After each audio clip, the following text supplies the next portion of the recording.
definitely the favourite, but, you know, we'll see if Xeno can maybe pull it back here. It'll be interesting to see if he can, and as we get into our next game, it's going to be on the Colonel Flats. Yes, here on the top left, the orange product from Team Knights, representing the Netherlands with the Dutch colors, of course. He is Knight's Owl. And in the bottom right of this map, it's of course Zerg from Team Mythology. It's Xeno. So yeah, I mean, pretty interested to see how this next game goes. I mean, game 1, I think, went pretty much how I expected it to go, you know. A lot of kind of back and forth action, some banelings, some mines, some Metalisks, and all of that. I was really wondering how that pressure with the roaches at the start was going to go. The typical move when you finally deflect that bunker pressure is to transition into roaches and just go for your opponent, because you know he will not have that heavy splash damage like tanks or maybe even a wall off, because he needs to invest so much at the start of the game that he won't have that much infrastructure in the first place. So I really was afraid that roach pressure was going to do a lot, but the Widow Mines proved to be very effective, so I wouldn't be surprised if Owl chooses to go for a similar tactic. No, I have to agree here. I think Owl, I mean, it's definitely like a strategy which is very, very strong, and I mean, it worked out for him so well in that last game. I'd be surprised to see him change it up at all. And it's one of them strategies as well, which it's not designed to just catch your opponent off guard once and win. It's one of them strategies which you can fall back on again and again and again. And exactly as you say, I wouldn't be surprised to see it again, because it was very solid for him. He played it out very, very well.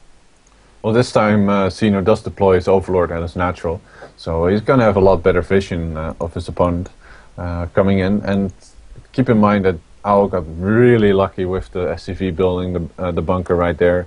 He microed it around just so it only took 2 hits from the drone in total.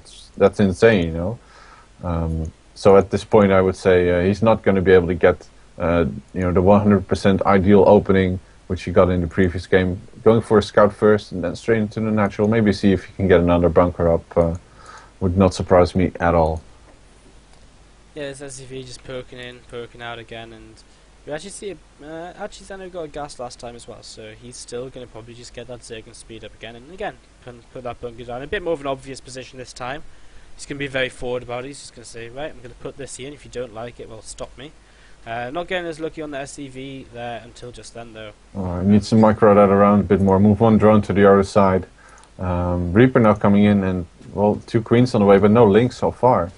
So is he going to micro against this Reaper? He's just going to he's going to try a bit, but that SCV is still in a really good position here. It's blocked by the hatchery. He's getting very lucky with these SCVs, and bunker will go up, and that means, well, straight up Reaper's going to go in, and this is going to be 3 drones killed already here. Very good start from Owl, and Xeno messing this defense up a little bit, and he's even going to get in here, and queens aren't out yet, so a 4th drone kill is inevitable unless it gets controlled well enough. But great micro from Owl, picking off, and then the queen pops out. He might actually get picked off here going down. No, the queen actually focuses the SCV while he had a free Reaper there to pick off, and, well, SCV being able to repair that bunker all the way up to full health. Yeah, now going to control these Reapers against the queen here, and this queen is in a lot of trouble as well. Owl is doing so much damage here early on. Queen goes that's down, huge. and now these lingers are going to die as well. Owl just doing so much damage with this, and again, in the hands of a good player, this build is disgustingly good. I mean, you can just do so much damage, and Xeno just kind of can't keep up with what's going on. It's more and more drones are going to start dying. I'm a little bit sad for the Zerg drones. A little. Links finally popping out, as well as a spine crawler. Not even going to get the surround on this Reaper, just barely. And he's probably going to have to go, focus down the SCV with 1 queen, even though there's none on the way. Oh, actually gets the SCV with the Zerglings. And yeah, Owl just backs off and salvages the bunker and goes home like nothing happened, doing even more damage than in the previous game, I think. Yeah, he comes out of this. He comes out of this in a lot better position than the last game. 300 resources lost ahead, and forced a lot more lings, and he even killed a queen in that, which is huge. It's not just like he just picked off lings, he picked off drones, he picked off queens, and again behind this double CC on the way up. Yeah, Aliens coming up now, Tech Lab on the racks, exact same build from Owl right now, and it's going to be even more effective this time because Xeno, he's a little bit further behind. Yeah, Link's now finally having speed upgrade, trying to get a surround on this Hellion. It's going to go down for sure. But trading a lot of links at this point, and Owl with the great income that he has, it's almost double of his opponent, which is insane. He can just trade links and Reapers for with Hellions for Zerglings, and he'll be able to just trade more cost effectively. So he can literally just wear down his opponent slowly with this kind of harass at the front.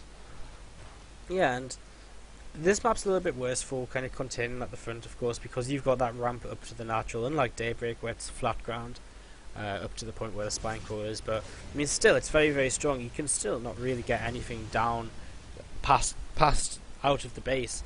And I was just going to sit here quite happily. His orbital commands are floating down to the natural and everything. He's even got a Marauder picking off these built rocks, so everything's just good for him right now. Stim coming up again, and looks like we're just going to have maybe even a similar push as we saw in game number 1 on Daybreak.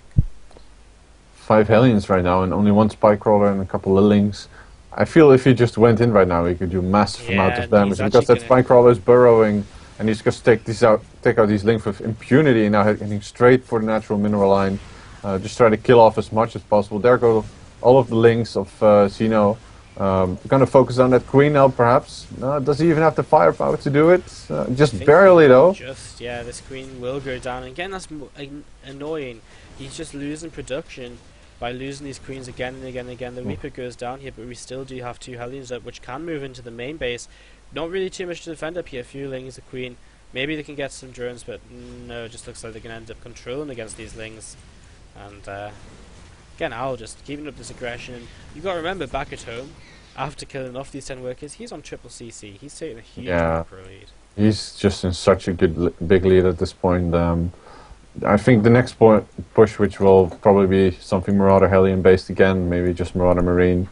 At this point, he can just really take the high road and sit back, maybe bunker up a bit, in case his opponent does decide to all in with now the fact that he has this Roach Horn and can actually produce roaches.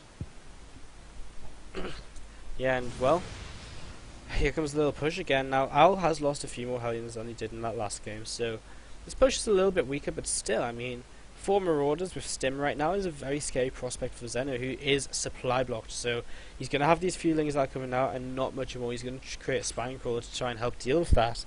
And will that be enough? Well, we'll have to wait and see. The push is very slowly coming, and well, here we go. Xeno, he's going to have to make a hold. He's 30 supply down. Can he do this against these 5 Marauders? Such a good press here once again by Owl, forcing his opponent to spend Larva on his Lings rather than his drones. And he is cleaning up this force by Owl slowly. Owl getting with this good surround, with this good position, very cost-effective engagement. And really, that's all he needs to do to wear his opponent down, because he's producing 3 SCVs at the same time. Gonna hit a 1-1 upgrade timing very soon, along with Combat Shield. And finally, the final Marauder dies. So, yeah, like I said, Xeno, he cleaned it up, but the next force is already knocking on his door. Or maybe actually not their own move command rather than attack move, but he's going to run these Lings in and see that there's a lot of SCVs. The Ling's going to be able to pick off a couple of these Marauders, but no, the Hellion's coming back to save them. And again, Owl just keeping up this pressure, playing with very few amount of units again and again and again, and that's just allowing him to just play scrappily and just slowly gain a lead and slowly take advantage of that. Checks for 3rd base over here now, sees there isn't one, and now he's going to check the other location, most probably for 3rd as well.